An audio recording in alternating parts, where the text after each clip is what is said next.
नमस्कार। आपने देखा मैं अभी तौलियों में ये वुड ऐश डाल रहा था जिसको हम राख कहते हैं। ये वुड ऐश जो है ये हाई कैल्शियम का सोर्स है। यूं तो कैल्शियम के लिए कैल्शियम कार्बोनेट जो है उसको सबसे बड़ा सोर्स माना जाता है, क्योंकि कैल्शियम कार्बोनेट के अंदर 40% कैल्शियम होता है। सबसे ज़्यादा कैल्शियम कार्बोनेट के अंदर ही होता है। यानी वो जो चूना है, लाइम है, उसको जब हम डालते हैं तो उससे 40% कैल्शियम जो है सॉइल में मिलता है।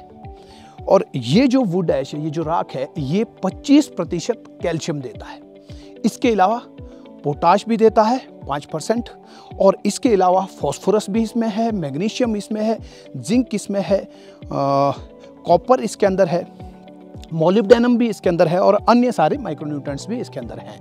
तो ये जो है ये जो राख है, ये जो वुड ऐश है, ये सॉइल के पीएच को बढ़ाने में काम आता है। सॉइल का पीएच अगर लो है, सॉइल अगर एसिडिक है, तो उसको अगर हमने बढ़ाना है नेचुरली तौर पर, तो हम जो है वुड ऐश का प्रयोग कर सकते हैं। गांव में वुड ऐश मिलती ही है, राख मिलती ही है, क्योंकि सर्दियों में खूब आग घरों में जलती है। इसके अलावा हमाम का भी प्रयोग गांव में लोग करते हैं। तो हमाम से भी जो राख निकलती है, चूल्हे से जो राख निकलती है, वो सारी राख का प्रयोग जो है वो तौलियों में किया जा सकता है। और चूने से ज़्यादा जल्दी जो है ये राख सॉइल पीएच को मेंटेन करती है, इंक्रीज करती है। तो दोस्तों, आज हम बात करने वाले हैं सॉइल पीएच के बारे में कि ये सॉइल पीएच क्या होता है और इसको मेंटेन करना क्यों ज़रूरी होता है, और इसको मेंटेन करने के लिए हमें क्या करना चाहिए।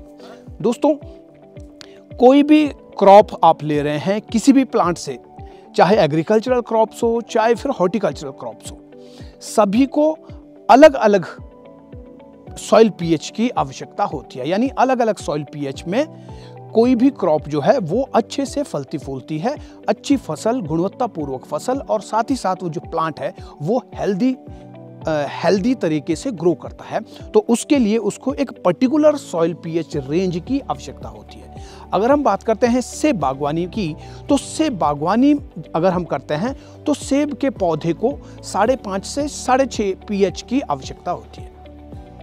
अब अगर हम इस पीएच की ही बात करें कि ये पीएच आखिर है क्या, दोस्तों, जो मिट्टी है, ये मिट्टी है, इस मिट्टी के अंदर बहुत सारे न्यूट्रिएंट्स हैं, बहुत सारे न्यूट्रिएंट्स इसके अंदर है।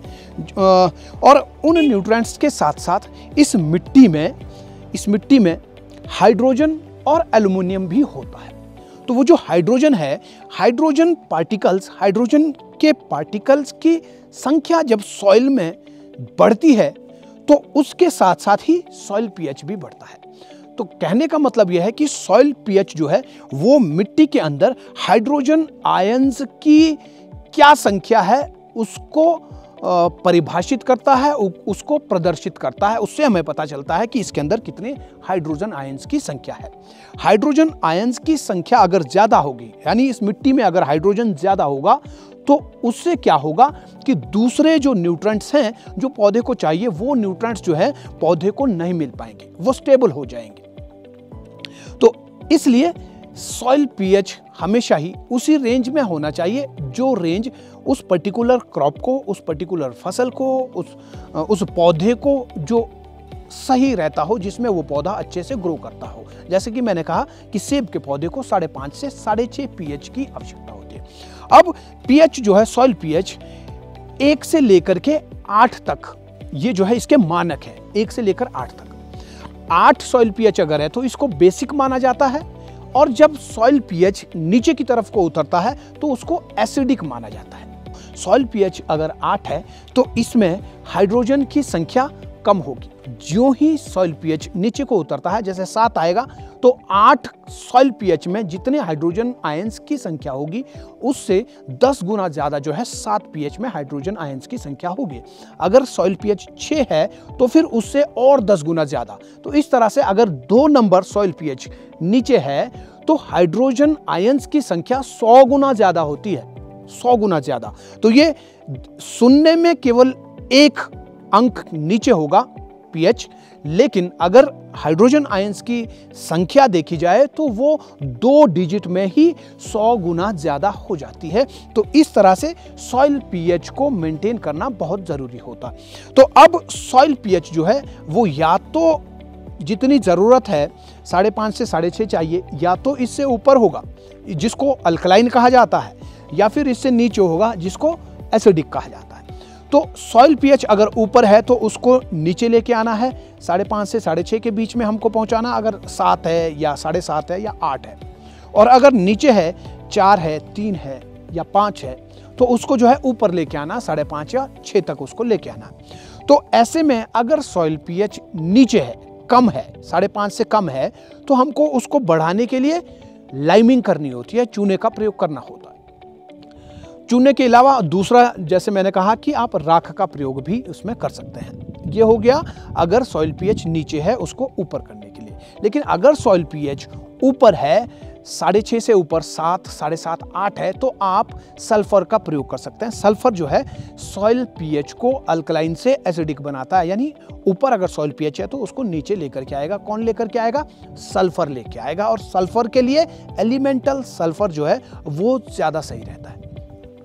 तो दोस्तों, सॉइल पीएच जो है आपको मेंटेन रखना होता है। जब आप सॉइल पीएच चेक करते हैं तो आपको पता चलता है कि आपकी सॉइल का पीएच कितना है। सॉइल पीएच अगर नीचे है तो उसको मेंटेन करने के लिए आपको जो है चूने का प्रयोग करना है या फिर राख का प्रयोग करना है। सॉइल पीएच नीचे जो है तब होता है जब सॉइल के अंदर नाइट्रिफिकेशन प्रोसेस जो है बहुत तेज होता है। नाइट्रिफिकेशन प्रोसेस तेज कब होता है? जब आप हाईली नाइट्रोजनस प्रोडक्ट या नाइट्रोजनस फर्टिलाइजर्स का प्रयोग करते हैं। उसको जब आप सॉइल में डालते हैं, ज़्यादा नाइट्रोजन जब आप सॉइल को देते हैं तो वो ज़्यादा नाइट्रोजन जो है वो अवेलेबल फॉर्म में कन्वर्ट जब होती है तो उस प्रोसेस में ही, उस प्रोसेस के बीच में हाइड्रोजन आयंस जो है वो डिपॉजिट होते हैं। तो नाइट्रोजन जितना ज़्यादा सॉइल के अंदर आप दे रहे हैं उतना ही सॉइल के एसिडिक होने के चांसेस बढ़ते हैं। तो अब एसिडिक अगर हो गई तो उसको फिर वापस न्यूट्रल लाने के लिए या 5.5 से 6.5 लाने के लिए आपको लाइमिंग करनी पड़ेगी। तो लाइमिंग यानी चूना डालना। चूना डालने की, अगर हम चूने की बात करें तो चूना जो है आपको 2 तरीके का मिल सकता है। एक तो कैल्शियम कार्बोनेट है जो कि सबसे बढ़िया माना जाता है, जिसमें से आपको सबसे ज़्यादा कैल्शियम मिलता है, 40% कैल्शियम जिससे आपको मिलता है। इसके अलावा आप जो है डोलोमाइट जो चूना है उसका आप प्रयोग कर सकते हैं। सिर्फ लाइम का प्रयोग यानी कैल्शियम कार्बोनेट का प्रयोग आप तब करते हैं अगर आपकी मिट्टी में मैग्नीशियम की मात्रा उचित है, सही है, मैग्नीशियम की डालने की जरूरत नहीं है तो आप कैल्शियम कार्बोनेट का प्रयोग करेंगे। और अगर सॉइल में मैग्नीशियम की भी कमी है तो आप कैल्शियम कार्बोनेट की जगह आपको डोलोमाइट चूना का प्रयोग करना चाहिए, क्योंकि डोलोमाइट के अंदर मैग्नीशियम भी मिलता है कैल्शियम के अलावा। तो इससे क्या होगा कि आपके सॉइल के अंदर जो मैग्नीशियम की कमी थी, मैग्नीशियम तत्व की कमी थी, वो मैग्नीशियम भी उसके साथ साथ आपको जो है उस डोलोमाइट चूने के साथ मिल जाता है। तो आपकी मैग्नीशियम की डेफिशिएंसी भी उससे पूरी हो जाती है। तो 2 परिस्थितियां, अगर केवल मात्र सॉइल पीएच नीचे है और उसको आपने मेंटेन करना है, उसको आपने इंक्रीज करना है, तो आप कैल्शियम कार्बोनेट का प्रयोग करेंगे। अगर सॉइल पीएच नीचे होने के साथ साथ ही मैग्नीशियम की भी सॉइल में आपकी कमी है तो फिर आप कैल्शियम कार्बोनेट नहीं बल्कि आप डोलोमाइट चूना का प्रयोग कर सकते हैं। अब ऐसे में जरूरी नहीं है कि सिर्फ डोलोमाइट चूना ही आपने प्रयोग करना। अगर मैग्नीशियम की कमी है आप कैल्शियम कार्बोनेट भी यूज कर सकते हैं, लेकिन फिर आपको मैग्नीशियम अलग से लेना पड़ेगा। मैग्नीशियम आपको लेना पड़ेगा, कैल्शियम कार्बोनेट आपने यूज़ किया, फिर आपको मैग्नीशियम भी लेना पड़ेगा। ये दोनों चीज़ें आपको डालनी पड़ेगी। लेकिन अगर आपने डोलोमाइट का यूज़ किया तो फिर आपको मैग्नीशियम अलग से डालने की ज़रूरत नहीं, क्योंकि मैग्नीशियम जो है वो डोलोमाइट चूने के अंदर है ही है, तो आपको दोनों चीज़ें वहीं से ही मिल जाती है। तो ये जो सॉइल पीएच है इसमें जो हाइड्रोजन आयंस की संख्या बढ़ती है, ये इसलिए बढ़ती है कि नाइट्रिफिकेशन प्रोसेस जब होता है, जब कच्ची नाइट्रोजन को पक्की नाइट्रोजन यानी अवेलेबल फॉर्म में जब कन्वर्ट किया जाता है माइक्रोब्स के द्वारा, तो उस प्रोसेस में ही ये हाइड्रोजन आयंस जो है वो सॉइल में बहुत ज़्यादा मात्रा में बढ़ते हैं, जिसकी वजह से कि सॉइल पीएच जो है घटता जाता है। फिर उसको वापस मेंटेन करने के लिए आपको चूना डालना होता है। चूना जो है अक्सर सर्दियों में डालना चाहिए, और पीएच मेंटेन करने के लिए जब आपने चूना डाला तो उस चूने को भी पीएच मेंटेन करने में काफ़ी समय लग जाता है। 8 से 10 या 11 महीनों का वक्त जो है उसको उसमें लगता है। और चूना डालने से पहले सॉइल टेस्ट आपको ज़रूर करना चाहिए, ताकि अगर ज़रूरत है तो ही आप जो है चूने का प्रयोग करें। अगर सॉइल पीएच नीचे है तो ही आप उसका प्रयोग करें, या फिर अगर आप यूरिया का प्रयोग करें जिसमें कि चूना नहीं है, जिसमें कि कैल्शियम नहीं है, तो आप जो है यूरिया के साथ कैल्शियम का प्रयोग कर सकते हैं। अगर आप कैल्शियम नाइट्रेट डाल रहे हैं तो उसमें ऑलरेडी कैल्शियम है, तो उसके साथ आपको चूने की एप्लीकेशन करने की ज़रूरत नहीं है। या फिर आप कैन अगर डाल रहे हैं तो उसके साथ भी चूना का प्रयोग करने की ज़रूरत नहीं है। बट अगर सिर्फ आप यूरिया का प्रयोग कर रहे हैं तो उसके साथ आपको चूना एवरी ईयर जितनी बार यूरिया डालेंगे उतनी बार आपको चूना भी ज़रूर डालना चाहिए, ताकि आपकी सॉइल का पीएच जो है वो नीचे ना जाए। तो दोस्तों, ये वीडियो आपको कैसा लगा, आपकी जानकारी इससे कितनी बड़ी है, इसके बारे में कमेंट बॉक्स में हमें ज़रूर बताएं। आपको बता दूं, आपको अगर लगता है कि कोई इसी तरह का कोई दूसरे नॉलेज के ऊपर आपको वीडियो चाहिए तो आप कमेंट बॉक्स में वो भी हमें ज़रूर बताएं, ताकि अगले वीडियो में हम आपके टॉपिक को शुमार कर पाएं। आपको बता दूं, हमारा एक ऐप है खेतियारी ऐप, जो कि 10,000 से ज़्यादा लोग डाउनलोड करके उसमें से बागवानी सीख रहे हैं। आप भी प्रोफेशनली बागवानी सीखना शुरू करें, प्ले स्टोर में जाएं और तुरंत खेतियारी ऐप को डाउनलोड करें। आप भी आज से ही बागवानी सीख सकते हैं हमारी ऐप के ऊपर उन 10,000 बागवान भाइयों के साथ। तो आज की इस वीडियो में फिलहाल इतना ही। कमेंट करना, शेयर करना और चैनल को सब्सक्राइब करना ना भूलें। तो मिलते हैं अगले वीडियो में। बागवानी पढ़ो फिर आगे बढ़ो। तब तक के लिए नमस्कार, जय हिंद, जय भारत।